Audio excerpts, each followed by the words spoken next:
कामसूत्र।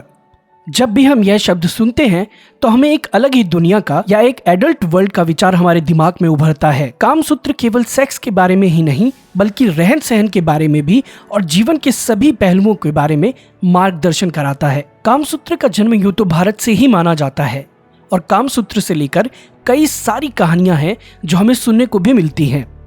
कामसूत्र जितना विवादित अपने विषय के लिए है उतना ही विवादित ये अपने आरंभ और इतिहास के लिए भी है।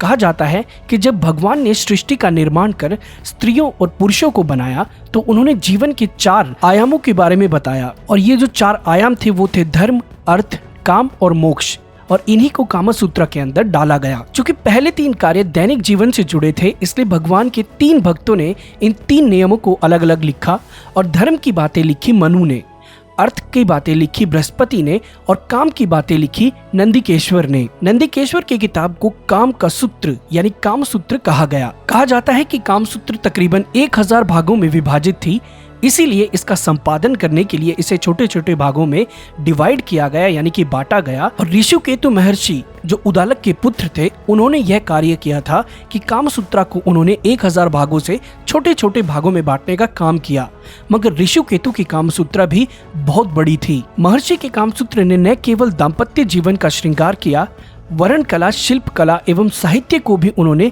संपादित किया।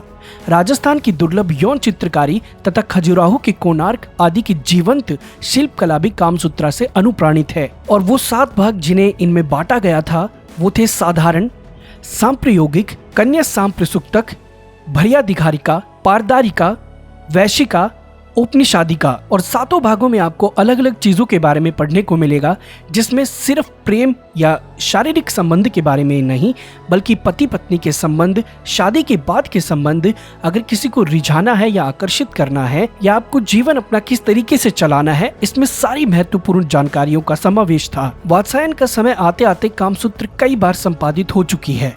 अब कामसूत्र के 7 से ज्यादा भाग हो चुके हैं और इसीलिए वात्सायन ने पाठकों की सहूलियत के लिए 7 किताबों को एकत्रित कर सभी किताबों की प्रमुख बातें और बिंदु को एक किताब में जमा किया।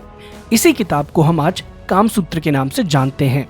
इसका मतलब यह है कि कामसूत्र जो आज हम पढ़ेंगे या कभी भी पढ़नी पड़े हमें, वो एक ओरिजिनल वर्जन नहीं है, और जो ओरिजिनल वर्जन है वो हमें यह भी नहीं पता कि है भी या नहीं। कुछ लोगों का यह भी मानना है कि कामसूत्र को वात्सायन ने नहीं लिखा है, पर इसका कोई भी सबूत नहीं मिलता है कि अगर यह बुक लिखी तो किसने लिखी। लेकिन वात्सायन के कामसूत्र में मुख्यतः धर्म, अर्थ और काम की व्याख्या की गई है। उन्होंने धर्म, अर्थ, काम को नमस्कार करते हुए ग्रंथ को शुरू किया। अब वात्सायन यह दावा करते हैं कि शास्त्र पति पत्नी के धार्मिक सामाजिक नियमों का शिक्षक है। जो दंपत्ति इस शास्त्र के अनुसार दाम्पत्य जीवन व्यतीत करेंगे उनका जीवन काम दृष्टि से सदा सुखी रहेंगे और पति पत्नी आजीवन एक दूसरे से संतुष्ट भी रहेंगे। तो आप अगर इस भ्रम में थे कि सिर्फ कामसूत्र में आपको यौन आसन के बारे में बताया जाता है तो ये आप बिल्कुल गलत सोचते हैं, क्योंकि सिर्फ इसमें यौन आसनों के बारे में नहीं बल्कि जीवन को किस तरीके से चलाना है यह भी इसमें वर्णित किया गया है। तो यार आज के वीडियो में बस इतना ही। अगर अच्छा लगा हो तो लाइक करें, शेयर करें और नए आए तो हमारे चैनल को सब्सक्राइब करना ना भूलें ताकि और भी रोचक बातें और इंटरेस्टिंग किस्से आपको जानने को मिल सकें।